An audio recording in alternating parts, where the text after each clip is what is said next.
record. Okay, I think I'm recording. All right, and looking in 605, I want to call your attention to the fact that we only have 3 more nights that we're going to get together before the end of this semester. And for those of you who are joined in now, you all have pretty much completed the course, got a little few more things to come in, and want to answer a question particularly about the marketing plan, because that seems to be the last thing that people are putting in. Your PSYOP, you've done well on that for most cases, but I want to address a little bit about that. But as you can tell, we do not meet next week. So next Thursday night, you're off. Gardner-Webb is celebrating Easter week, and so we will not be having classes. So, and I know you all may be, some of you may be on spring break, so enjoy that spring break. So no class next Thursday night. Now, let me talk a little bit about something, because I've had a couple of inquiries about this, and you all will understand hopefully a little bit better of how this works. When you are at Gardner-Webb University and you've experienced this in all of your courses, you'll know that you have a coach and that you have an instructor. Our coach is Dr. Robertson, and you've had him probably for all of your courses, because I think that's the way Gardner-Webb does it.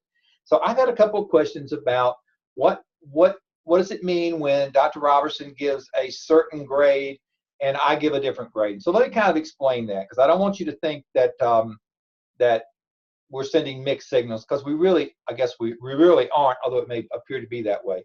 So when you ask me, or when you ask Dr. Robertson, what happens when I send in something to you and you say it's okay, but when I send it in to Stone, he doesn't give me 100 for it? Remember that you are completing 2 tasks here.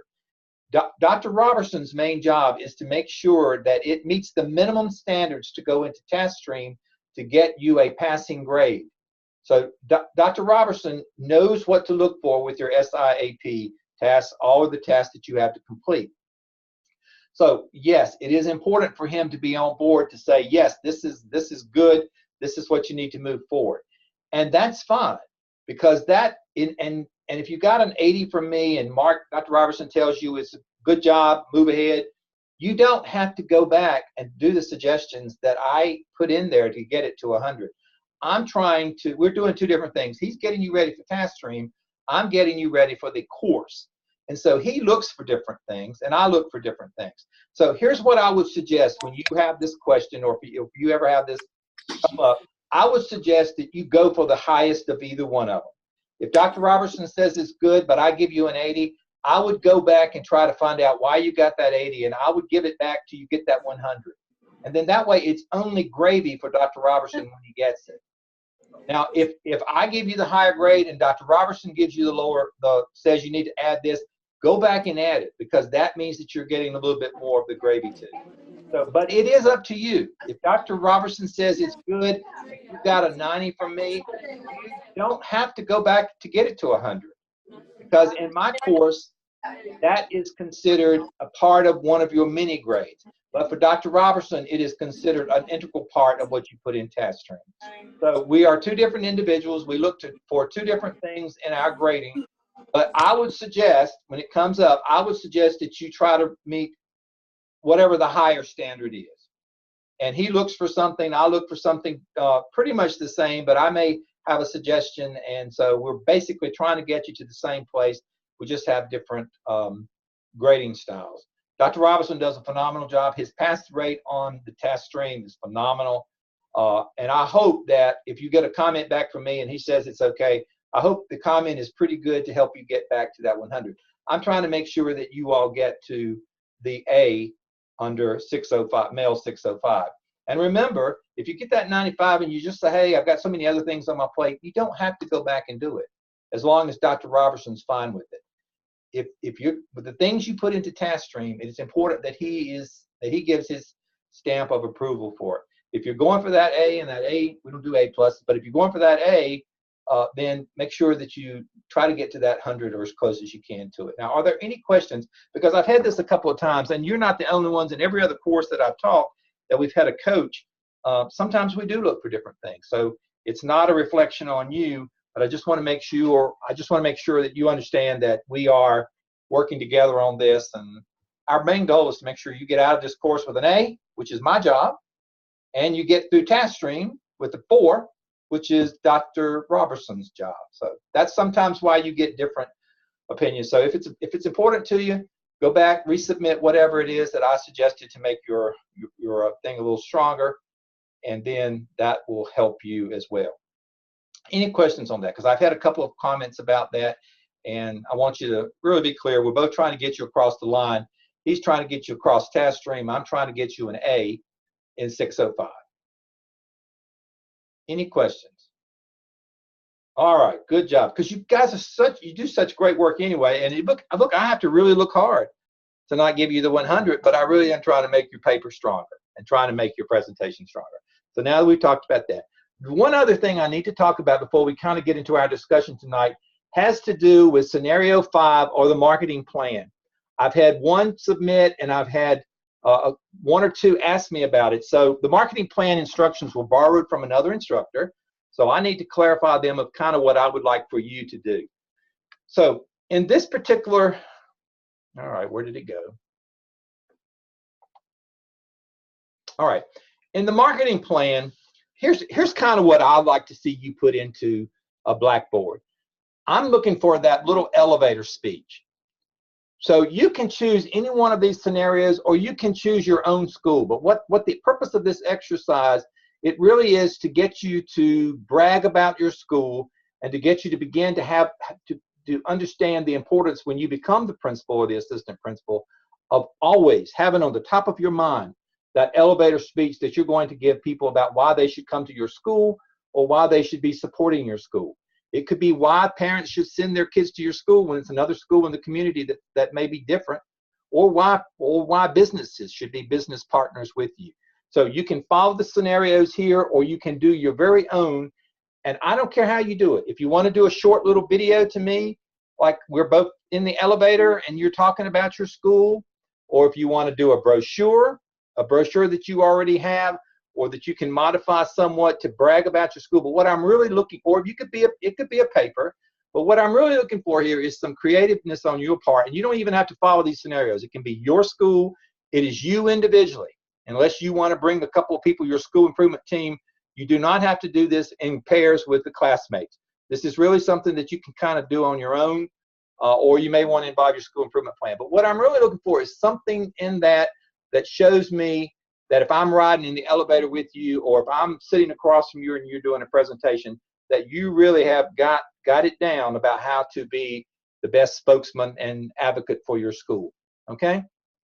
So you can totally create your own. You can do whatever you want. If you want to do a short little 1 minute or 2 minute video about here is North Charlotte High School, do your marketing. But I'm really trying to get across that it's important that as a principal or assistant principal, you never know when you're going to be called upon to present information about your school. All right? Any questions on that? So you don't even have to follow this format. Brochure, video, short video, could be a short little paper about here is the kinds of things that make my school stand out. All right. Any questions on that one? Are you all good? You are just going to let me off the hook tonight. So if you've already, one person sent it in, so I looked at it. It wasn't quite what I wanted. So if any of guidance tonight helps you, I think videos are awesome. I think a short little clip or something, just realize that what I'm trying to do is get you to really be comfortable advertising your school. All right. Any questions on that? So no class next Thursday night. Your marketing plan, pretty much leeway, whatever you want to do with it. Doesn't have to be a team. It could be you individually. And if there's any discrepancies between Dr. Robertson and I, use your best choice. I'd shoot for the higher grade. All right, switching gears. Any questions on those two before I move on? All right, let's talk about grades.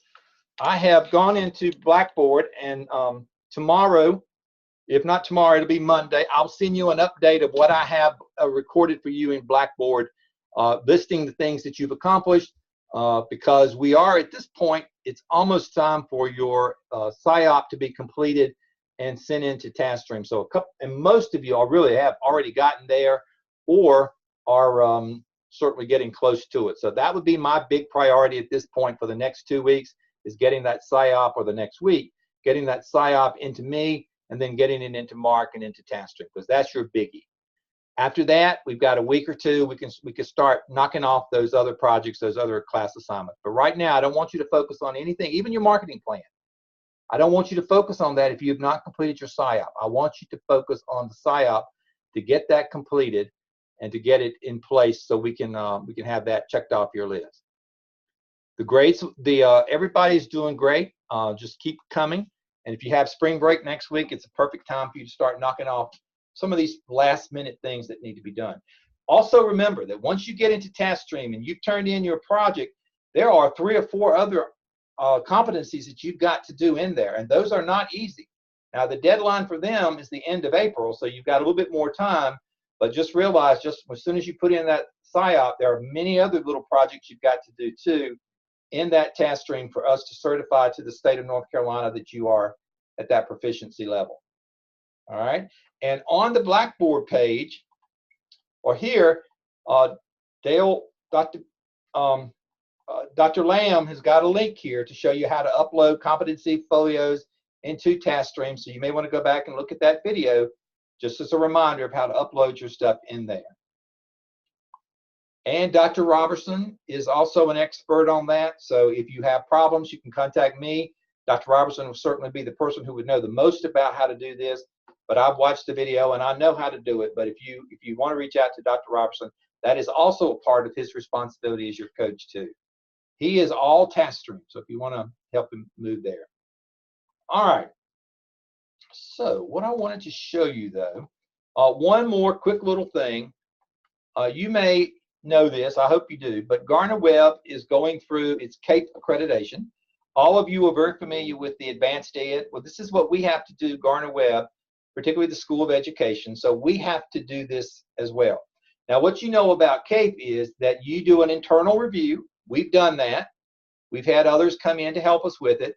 We sent off our report, and the next step, of course, is for the team to tell us what they need to see and for the team to visit.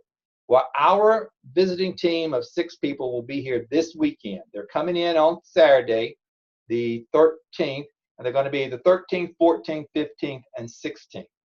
There are 6 of them. They're all from the university setting, but they're going to come here to do that external review of Gardner-Webb to make sure that we are doing what we said we were doing in those reports that we turned in. Very, very similar to Advanced Ed. But what you may remember from Advanced Ed, and you will certainly get this when you become a principal or you become the superintendent, you will begin to understand the tremendous amount of work that goes behind the scenes to put together this report. Now that work's been done, but probably the thing that the interview team is looking for the most is how well we have done what we said we're going to do. And so you will have an opportunity to participate in a Zoom session with this team when they come. They are planning on Sunday at 4:30 to have a Zoom session for current online graduate students, and that would be you. And that's at 4:30, and it's over at 5:15. So when you get that invitation Sunday at 4:15 or whenever you get it, it would be very, very helpful to Gardner-Webb if you would Zoom in and share your opinions or share whatever you want to share about Gardner-Webb's effort or part in your education. We're not looking for you to pat us on the back. I mean, it'd be great if you did. We're not looking for you to be a yes man and say Gardner-Webb's the greatest thing on since sliced bread. But we are looking for a number of people to join in and to be a part of that. Because if we only have 2 or 3 people come in for that Zoom session, that in itself speaks volumes for us being able to get students to join in. So please, please put it on your calendar. If you've just got about 30 minutes or 45 minutes you can spare on Sunday at 4:30 to 5:15 to just join in, and they won't ask any hard questions. It will probably be something to the effect of, do you feel like that we're preparing you for your next administrative job? Have you had a good experience? Just those kind of feel-good things that they may ask you about it. Now, some of the other things they may ask you, what do you know about Gardner-Webb? And now I know all of you have been in Gardner-Webb now for 5 semesters. So on this Blackboard page for this week, I have included, as well as last week, I've included a little bit of information about who Gardner-Webb is and who we are. You do know that we are a Christian university. and that we are basically, but we are not a fundamentalist or anything like that. We're more of a liberal arts Christian university. And so what this little sheet will go over is, if you want to refer to it, have it in front of you in the Zoom session. Here's the faculty, so you'll know that who the people are. Here I am down here with the lowly associate professors. Here is the mission and the vision for the School of Education. They're not going to ask you this, but they're going to ask, they may ask you, have you ever seen it? Your answer is yes, we have. And then they're going to probably ask you about this, the conceptual framework, because they've asked us a lot about this. And so, have you seen Gardner-Webb's conceptual framework? Yes. Do you completely understand what it is? Maybe not, but it is the way in which we try to operate our School of Education, and particularly our graduate programs. So in the very middle here, in this orange, is the mission of Gardner-Webb University, the School of Education, and that is to be a positive, sustainable change. And then you have the framework. It's based on three things. It's based on the learner, it's based on the knowledge and the assessment. Then you have our vision. I'm sorry, that's our vision. Here's our conceptual framework. Our mission goes around on the outside here. I can't read it to you because it's too small, but you may be able to pull it up and read it. And then you have the learner, the 6 learner outcomes. So basically, it's just a picture or graphic of what we believe in and what we want to make sure. But the pillars of this conceptual framework is the learner, it's the knowledge or the content, and then it's how we know that you got there. It's through task stream, it's through the assignments that you do. We are accredited. We have campuses. You may not know this, but when you get into the doctoral program, which all of you I hope will at some point, right? Nods, heads, thumbs up. When you get into the doctoral program, you will also realize that Gardner-Webb is across North Carolina and South Carolina, and we have classes all over the place. Gardner-Webb is pretty much committed to, if there's a cohort of students in a part of the state that would love to have a presence or the doctoral program there, we will go there. So we are highly accredited.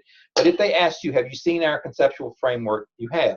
Another thing they may ask you is, does Gardner-Webb share with you how the university is doing? And we realize that we haven't done a very good job of that. We don't share enough data. But if you've ever Zoomed in for one of Dr. Lamb's town hall meetings, that's also a part of how we try to communicate with you, our students. It's a little bit more difficult when it is a Zoom session or when you're not here on campus, but I do hope that you feel comfortable that Gardner-Webb University does indeed try to reach out to you. So, again, if you are available, we would love it. If you are available on Sunday from 4:30 to about 5:15, when you get that Zoom session, so just Zoom in. You may not even have to talk, but it's very important. If we had 50 people or 40, 50 people Zoom in, think about what that would say, that we were able to get you all to ask you all to give up 45 minutes of your Sunday afternoon to be a part of our session. I'm not going to be there. No one from the School of Education will be there, so it'll be a wide open forum. It'll be just about 2 people who kind of leading it. They may just throw some general questions out there about how you feel about the program. It's very similar to what we do for community meetings with Advanced Ed, or what you do with if you're in a high school, what Advanced Ed does when it pulls its high school students together. So any questions on that? Would love to have you on board. All right, thank you. And this is on the web page. So it is here on week 12. So conceptual framework right there. Now let me show you what's on week 12 and what we're going to basically talk a little bit about tonight, because this is really what I want to talk to you about, and that is leading effective teams. But within section 12, because there's so much that needs to be covered in 605, we don't have enough time to do it. But there is a really great articles here about. Let me move you guys again. There are some resources here that I hope at some point you'll read or you'll pull up and you'll have a chance to look at it. But this is really a great PowerPoint presentation about No Child Left Behind. It's about a standardized curriculum, and I want to hit a couple of things out of it, but this is really not the big thing I want to talk tonight about. I want to talk about leading teams. But under this particular report, should the curriculum be standardized for all? And one of your questions, I believe, that you all have answered extremely well has been, do you believe in the Common Core? And Common Core was created to basically have a common language arts and a common math curriculum across all 50 states and the District of Columbia, Puerto Rico as well, and all the protectorates of the United States. So that was the intent. It's not science, it's not social studies. Common Core basically says that when you live in North Carolina and you're in 3rd grade, you're going to get the same language arts curriculum that you get as a 3rd grader in South Carolina, or in Vermont. Same way for math. So it really is try to build consistency. It was created during President George Bush on the behest of the military, because the military officers were saying, hey, look, our kids, our families move around all the time, and when they move to North Carolina, they're behind if they came from Vermont. Because what they had in 2nd grade in Vermont, they're now getting again 3rd grade in North Carolina. Or if they go to North Carolina and they go to Mississippi, they may be getting in 3rd grade in North Carolina, but they get it in 4th grade and have to repeat it. So what the military really wanted was some consistency, and businesses as well. And so that's how Common Core started. It really got a bad name when President Obama became president, because people were looking at something became Obama Core. And so that's when it really started getting a bad name, and that we were trying to nationalize education. So it really moved away from, this is what we want to do, to, it's being forced on us by the federal government. It's just politics was what it was. It really wasn't about what's good for kids. Now, it really never, and this is important because this is what a lot of people don't understand, it really never told you, the 3rd grade math teacher in South Carolina, it never told you what you had to teach on day 10. It never told you what you had to teach on day 20. It just said, if you're a 3rd grader in South Carolina, Ms. Smith, please make sure you cover these standards. You can still teach them any way you want. You can be as creative as you want. You can do whatever you want with them. But at the end of the year, please try to have them at this particular covered these standards. So it really gave teachers a lot of flexibility, a lot of ability to go in and be creative and make the lesson plan their own. It just said that here are the 5 standards when you get out of 3rd grade math, no matter what state, that you're going to get it. So I really struggled to understand how it got to be so political, but it did. But if you ever ask about Common Core, that's what it did. It did not tell teachers how to teach math. It just simply said at the end of the year, try to have these standards covered. All right, so the standards, and that's where we got, by the way, also, that's where we got into all of the testing that we do. Because when you have standards, you have to have testing to make sure that you've met those standards. So this is an excellent PowerPoint about how we have a standardized curriculum, and it also goes into exceptional children, how exceptional children, the curriculum oftentimes has to be student-based rather than standard. So it is a great article. And if you ever have to write a paper about No Child Left Behind or the Common Core, save this, go back and look at it. I think it will be very beneficial to you about how we got to where we are. All right, now that's one. The other things that we have on this, or I have on this site for you, that I'm really, hopefully that you'll spend some time with. And again, put all this stuff aside for when you write your dissertation or when you decide you want to do that presentation. Differentiated instruction, another great opportunity or PowerPoint here to talk about, or not, yeah, not really, it's an article, not a PowerPoint, but it talks a little bit about what differentiated instruction is. And this is really good when you become a principal or an assistant principal and you are asked to go into classes. One of the things that your observation should be focused on is there differentiated instruction going on in that classroom? It does not have to be an exceptional children's class. It doesn't have to be an ELL class. But do you see kids with different skills being addressed in different ways? So a great resource there for you as well. And again, I encourage you to use it. Keep it in your folio of things that you have to look at.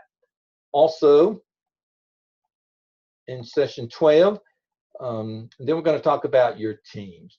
PLCs, oh my goodness, this is a great, I know you all know what PLCs are, but I can almost guarantee you from what I've read of your surveys, of what I've read of your writings to me, PLCs work so differently in so many different places.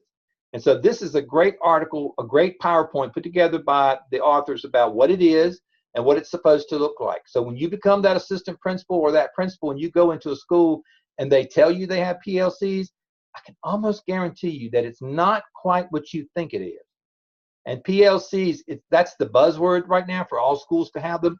But if they're not being done correctly, then that's not good. So there's a nice little article there, PowerPoint. There's another PowerPoint by, this is an excellent PowerPoint that I would encourage you to share with your school improvement team. It's a little long, but it goes over some of the characteristics of the professional learning communities. This is straight from the Dufours. It is a perfect example of how to do a professional learning community well. If you're not as familiar with those, when you become the principal or the assistant principal, you need to study what these are, because I will guarantee you that every school in the country is into PLCs. And I would say probably 10% of them are doing it exactly like it's supposed to be. And when you become that principal or the assistant principal, it's your job to help move the team toward fidelity and move them where they need to be. Excellent, excellent PowerPoint. All right, the other things I want to show you about from this particular lesson, there's an interesting article about teacher diversity, and I don't need to tell you that when you look at this article and you can pull it up and look by teachers, you'll find out that our teaching force is not diverse in this country, and you can actually break it down to go into your state. I believe it allows you to go into your district to see your diversity as well. And also, here are some 21st century skills framework that you need to be familiar with. This is also some materials for you about having future-ready students, so I would encourage you to look at that.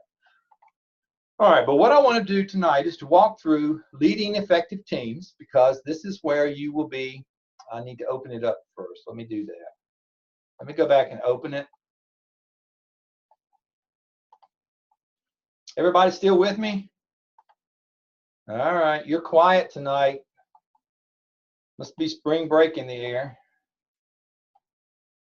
But spring break is a great time for you all to finish up all these big projects you have to do. I know, isn't that great? Isn't that the way you want to spend your spring break? I know it is. All right, leading effective teams. So I'm going to talk through this, have some questions, and then we will be done for tonight. I did want to follow up with just one more thing about the team visit, one more invitation to try to encourage you to be a part of that and to help Gardner-Webb with that process. All right, so hang tight. Let's talk about what it means to lead effective teams. And again, the reason I share this and spend some time with this with you is because you will be leading your team. All right. All of you probably at some point have been on the leadership team of your school. All of you at some point have been a part of that leadership team, or it could be in your church, or it could be in some other function.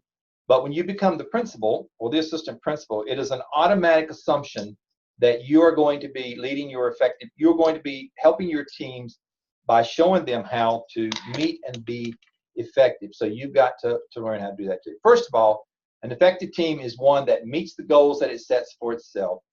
And it's one where there is shared leadership. So you have several individuals. An effective team, by the way, folks, is not you running the meeting. There is no I in team. And remember, as a principal, it is not your goal to be on every committee of that school. It is not your goal to be the chair or to lead every committee of that school. You've got a phenomenal group of teachers that you're going to get when you become a principal. You need to very quickly spend the first couple of weeks understanding who your natural leaders are and who are your reluctant leaders. And your job is to develop them. Because as a principal, you cannot run every team, every committee, everything about that school. So your job as a principal is to build capacity, and it also is to help these folks become effective team leaders. So that is your primary responsibility, because if you don't do it, they're not going to work, and they're not going to provide the kinds of results that you need. So primary responsibility when you get in, find out where your teams are, how they're operating, are they effective? Develop people and then to develop the capacity in people to become either team leaders or team members. The characteristics of a team, they share leadership roles. It is not you. They have their own scope of work. They don't depend on you saying, here team, here are the 5 things I want you to do. they have the capacity and the empowerment to move outside that. They commit to doing it. They have tangible work products. They don't just sit around and talk. There's something that comes out of that team. If it's your school improvement team, what comes out of your school improvement team? What should be the product that comes out of that team? Anybody want to guess? Hazard a guess? The school improvement team, what is the product that's going to come out of that? Your plan, your school improvement plan, and the structure that lines up with your school improvement plan.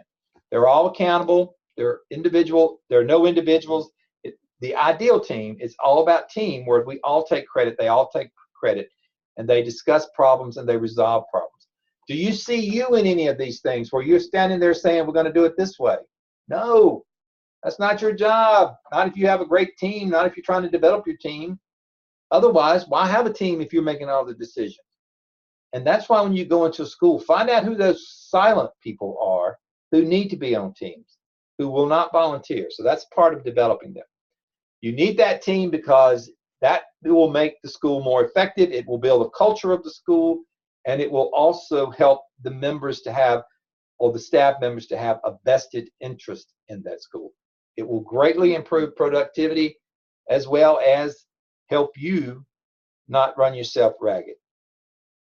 All right, some of the characteristics. They have a two-way trust. They trust you, you trust them. You can't second guess your team. You can't put it in as it's my way or no way, and all you got to do is figure out a way to sell it to the staff. That's not.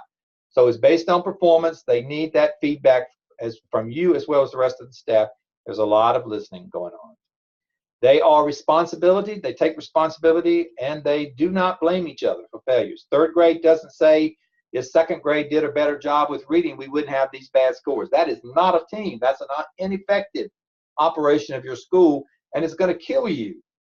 So that's what teams do. They don't blame one another. They build upon each other. They celebrate their successes, and they work toward creating a pride in that particular school. They look upon mistakes as opportunities rather than criticisms or punishment. They don't necessarily, they don't have, and they understand when people make mistakes. But when you make a mistake and you do it every single time, that's a repetitive error, and that's where the team can step up and to help you work with that. Now let's talk about your role. You are sort of a facilitator. You are a developer. You're building capacity, but you are pretty much the person that they should be able to go to when they have an obstacle, or the person when they need some additional information. So think of yourself as a facilitator.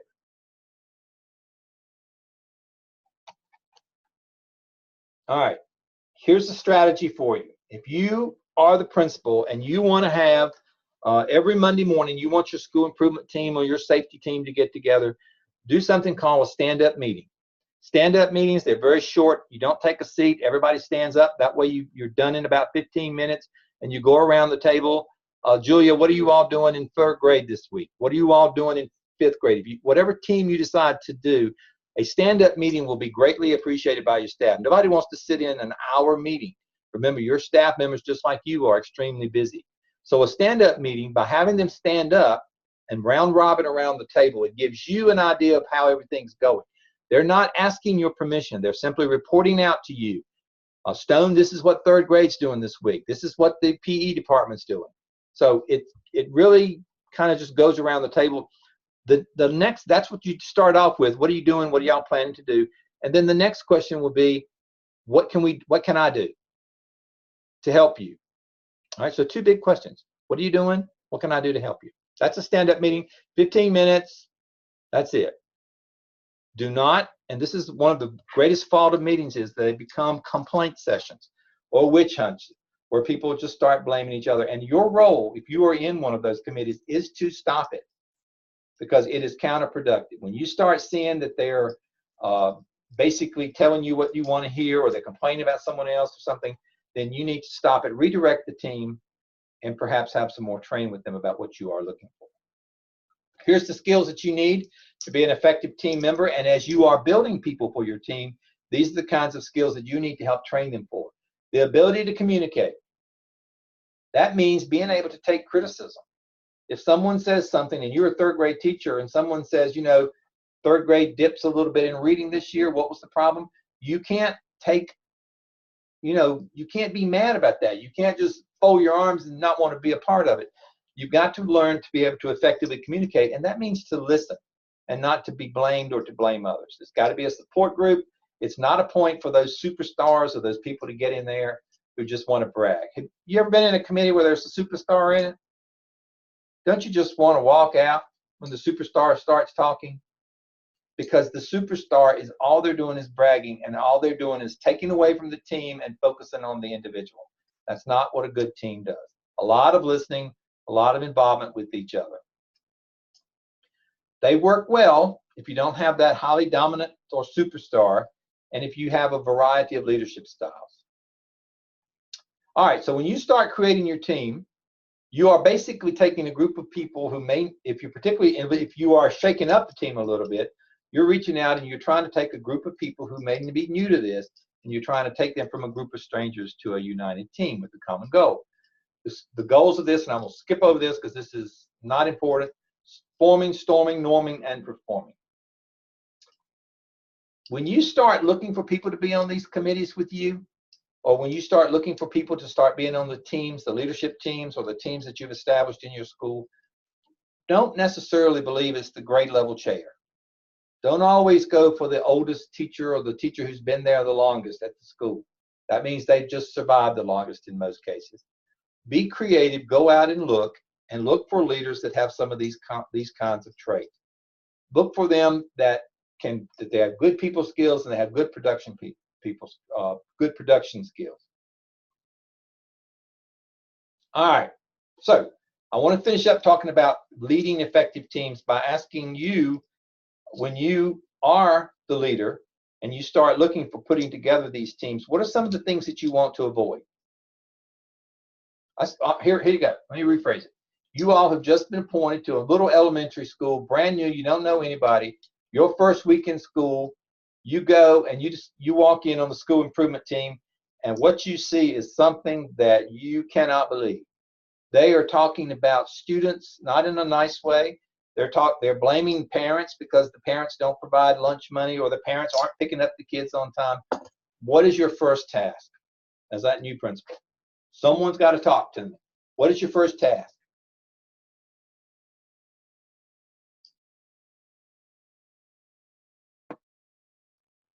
I think the first thing you should do is try to change how they talk to each other about the community, because they're all shareholders, including the parents and the students too. So you're going to have to talk about what it means to be a shareholder and what it means to have a positive community in the school.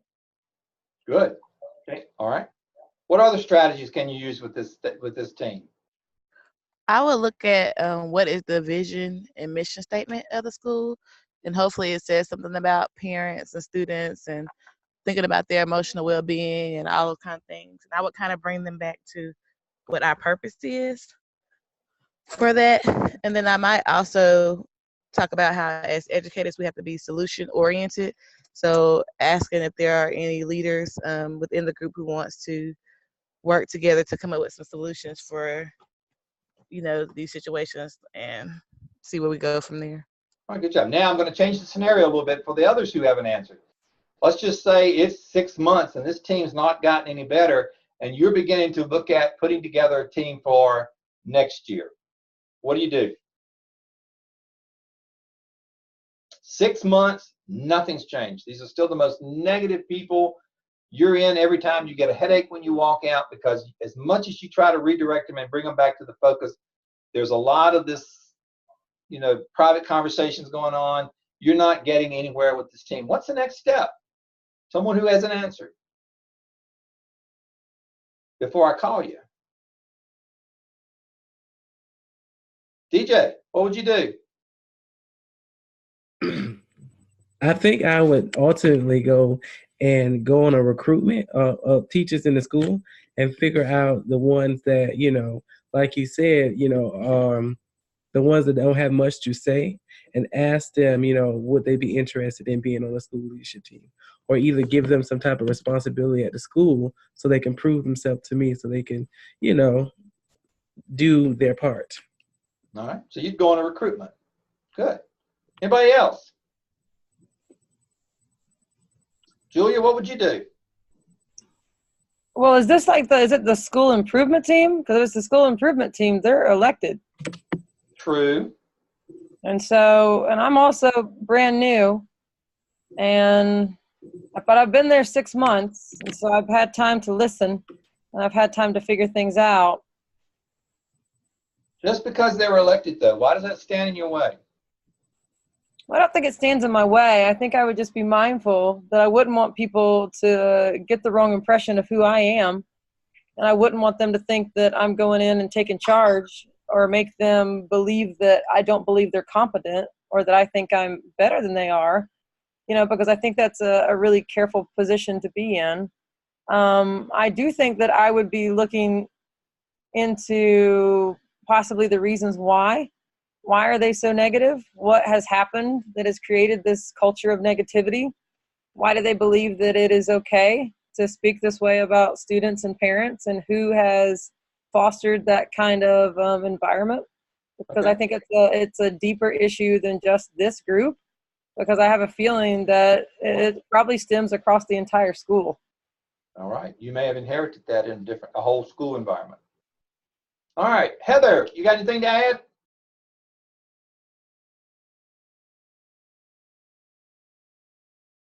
Heather? While Heather's gathering her thoughts, Mark, what do you want to add?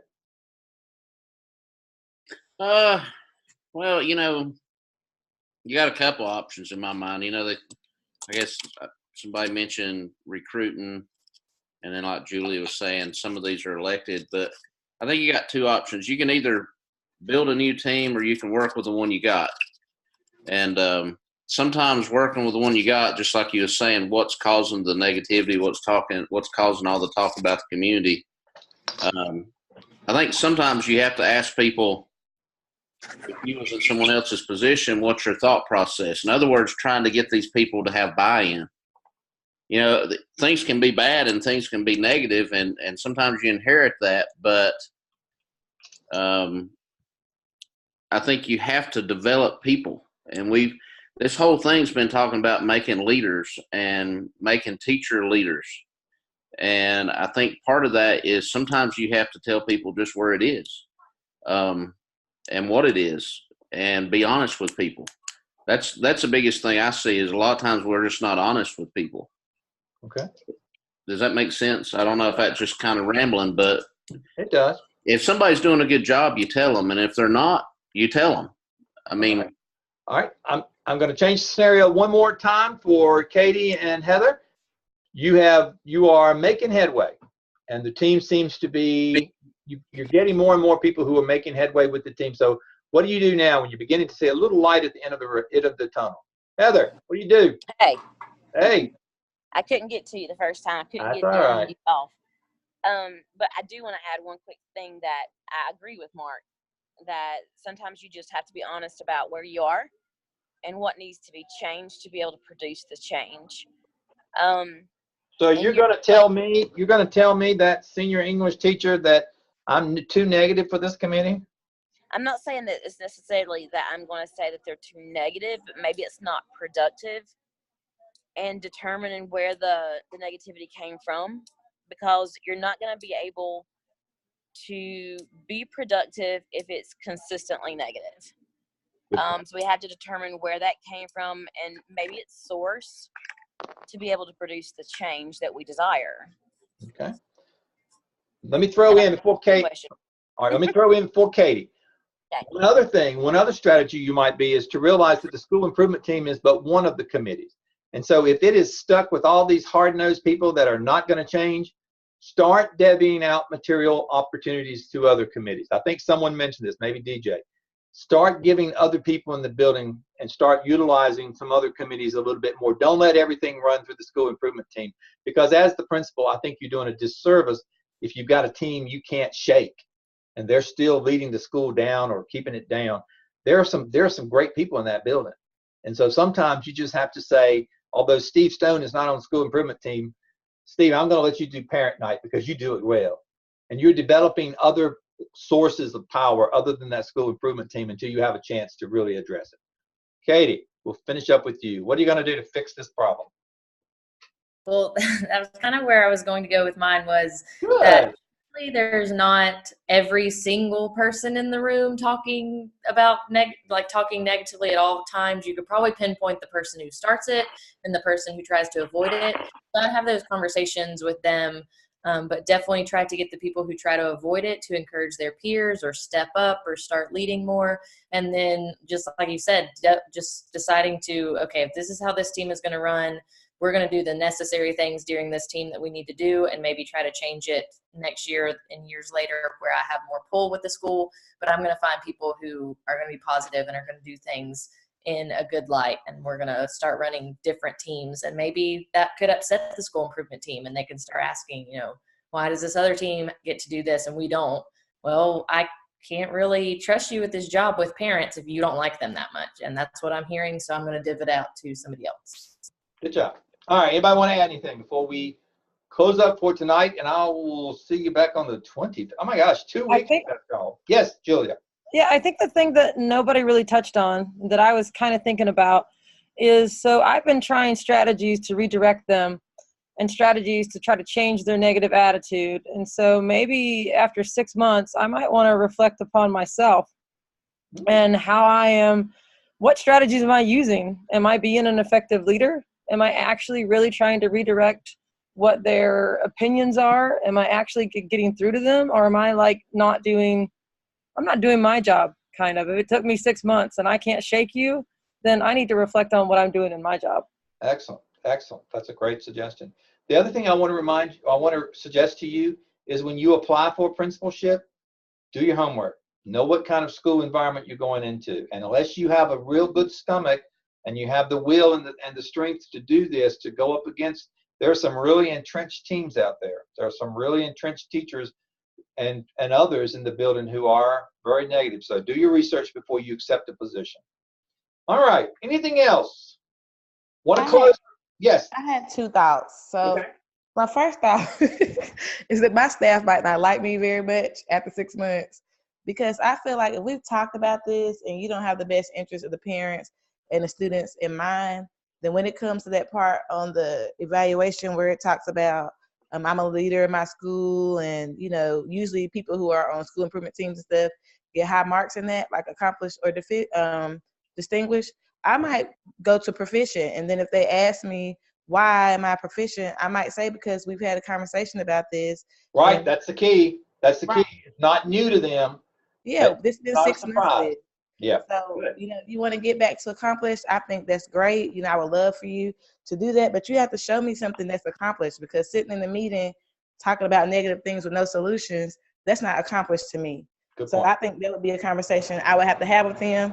And after 6 months, it'll be another time for observation to come through. But I do think that the last comment that was made is true, that you do kind of have to reflect on what kind of other ways maybe could I do it. But I'm sure, like you said, it's somebody in the school who could help lead. And I know there was a school that I was in that went through a big transition phase. And when a lot of those negative Nancy's, as they call them, left, the culture was totally different. So I think it is beneficial to know what you're getting yourself into as well. Absolutely. Anyone else? Well, and then I guess ultimately what we're going to have the stomach for is that if you're not cut out and you're not fit for my school, then sometimes you got to make that hard decision. Because I do know in the state of North Carolina that tenure is a thing of the past, and you don't have to renew their contract. If you've tried to work with them and you've tried to talk with them and you have really reflected on your practices and you believe that you have done everything that your heart and your mind and everything tells you to do, and they're just not meeting you there, well, then that school may not be the best fit for them. Absolutely. And when the superintendent's going to give you a 2-year contract to begin with, after that, you get the 4. So you're right. Anyone else? I agree. I was just going to say I agree with Julia. It's not about getting everybody on the bus. It's about getting the right people on the bus. And that's where that honesty comes in. Sometimes, if somebody's miserable and they're so negative, that's when I tell them they can either change themselves or they can change the environment they're in.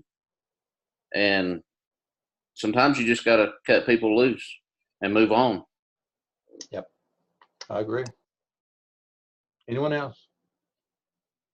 Okay. Remember, if you get a chance, Zoom in with us on Sunday at 4:30 to help Garner Webb. Whatever you say, it certainly is confidential, but hopefully you'll be able to join in. You all doing well. Have a great spring break. Keep those projects coming.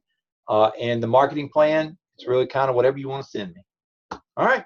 Anyone ever? All right. Then, so good night. Happy spring break. We'll see you back on the 25th. Good night, everybody.